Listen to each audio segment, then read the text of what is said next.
The views of the guest are that of the guests and do not represent nor reflect the views and opinions of the Lockoutmen channel, the Recruiter Call channel, nor its host. This site content is for entertainment, educational, and informational purposes only. Today's drink of the day is Celsius Strawberry Passion Mango. Jesus Christ, I love that. Ever since they came out with that flavor, it's just been my go-to flavor ever since, man. It's crazy. I got a lot of flavors that I like from Celsius. The orange flavor is like the flavor at all truck stops, right? It's like all these truck stops don't have no other flavors but orange, watermelon, and the rest of the garbage Celsius that they have there. But orange and watermelon seems to be the go-to flavors of the truck stops, right? But when you go to other convenience stores, there are many flavors. They even got a new cherry cola flavor.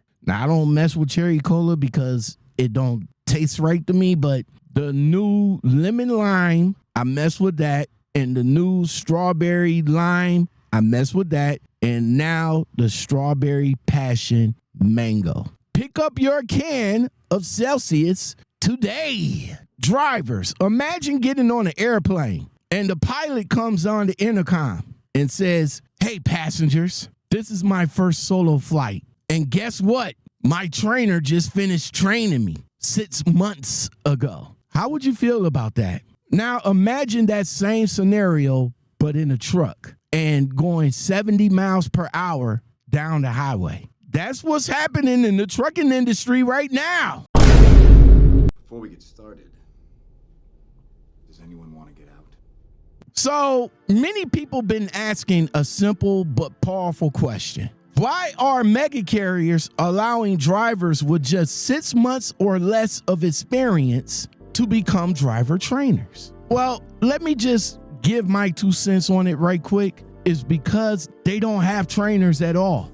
They don't have legitimate experienced trainers to train all of the new drivers that they're bringing in every week. They just don't.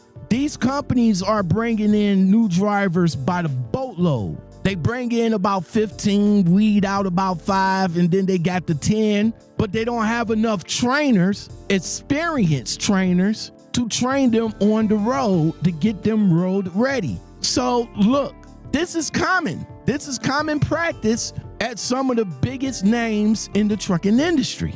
And y'all, I don't need to go down that list of names. You guys already know it. These mega carriers who love to scream, safety first, safety this. We got safety program. We got everything that you need to be safe in the truck. Those same companies are the same ones that throw brand new drivers fresh out of CDL school into the truck with trainers who barely know what the hell they're doing themselves. That was a shot fired, by the way. These trainers may have never backed in a tight-ass dock, especially at night. They probably might not have no good backing skills when it comes to a tight parking space at a parking lot. They never even drove through Donner's Pass in the snow, or they may never have chained up a tire in their whole trucking career. But now, those same inexperienced trainers are expected to teach someone else how to survive in the industry? Let's be honest here. Some of these so-called trainers are only doing it for the extra money anyway. Not because they're passionate about safety or mentorship. That right there is the real issues. That's how they get reeled in. Hey, driver, you can make some extra money by being a mentor and a trainer. Oh, really? How much more? Oh, well, you're making what, $80K a year now? Well, if you mentor and be a trainer, that $80K will jump up to $100K. That's going to be the first enticement to a driver that's driving for that company for less than 6 months. Of course he's going to jump on it with the limited experience that he has to try to pass that same limited experience onto an inexperienced driver to give him more limited experience. So here you are with all these drivers with limited experience that's tearing up your shit. Think about that and let that sink in. So here's the cold, hard truth. It's all about the money. I'm all about the Benjamins. Mega carriers are running a numbers game. The more trucks moving, the more freight moving, the more money they make. They don't have time to wait for drivers to mature into seasoned professionals. So what do? They promote the barely qualified drivers into trainer roles just to keep the seats filled and the trucks rolling. You let that sink in. It's a conveyor belt model that these trucking companies have created. They're not trying to build long-term drivers here. They're trying to turn and burn just enough bodies to meet their demands.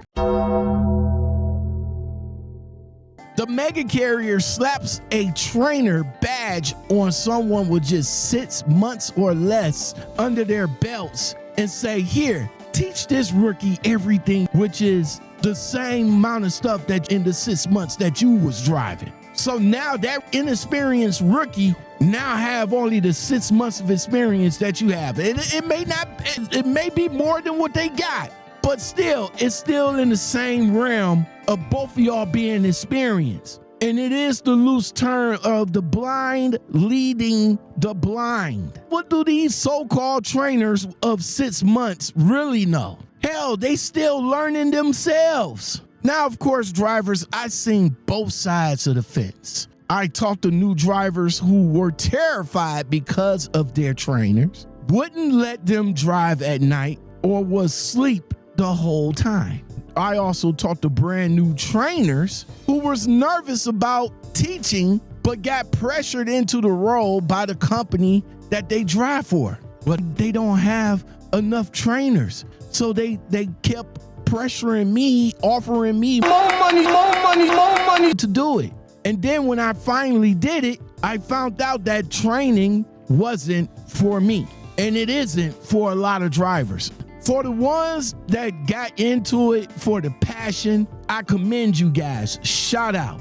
You the ones that they should really concentrate on giving you the tools to be better trainers, especially if you had the passion for it. But for those drivers that's just doing it for the money, yeah, you the ones that's messing it up, bro.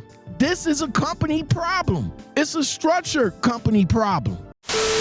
Look, if we want to talk about improving safety in the industry, well, this whole training culture is where it starts. You cannot expect safety to be a priority when you're pairing two rookies together and calling it training. And here's the part that gets a lot of you drivers the most. When an accident happens, the new driver usually the one that takes the fall.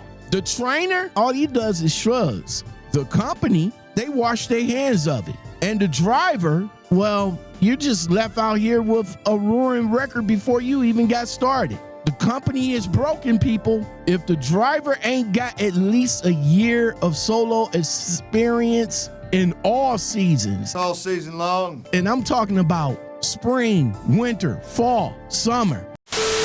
All areas, mountains, all conditions, weather. All backing. Now, backing you're not going to perfect, but at least you have at least a knowledge of some of the backing that is needed out here. If you don't have an experienced trainer in all those areas, they shouldn't be training anybody. So drivers, that's my take. To the new drivers out there, protect your license, man. Don't be afraid to speak up. If you're uncomfortable with a trainer, document everything and ask for someone else. Closed mouths does not get fed. And to the carriers, I know a few of you don't watch my videos, but for the ones that do, if you really care about safety, stop cutting corners for profit, okay? Stop trying to throw these drivers out to the wolves and really give them a hand in their training process. And listen, veteran drivers, I know this is a stretch because a lot of you guys don't like new drivers anyway, but if you could mentor these drivers from a distance, maybe you'll see something in their videos. And I know how these new drivers react when old school drivers tend to reach out and say some constructive criticism about the way they drive to them. I get it. But some will still listen,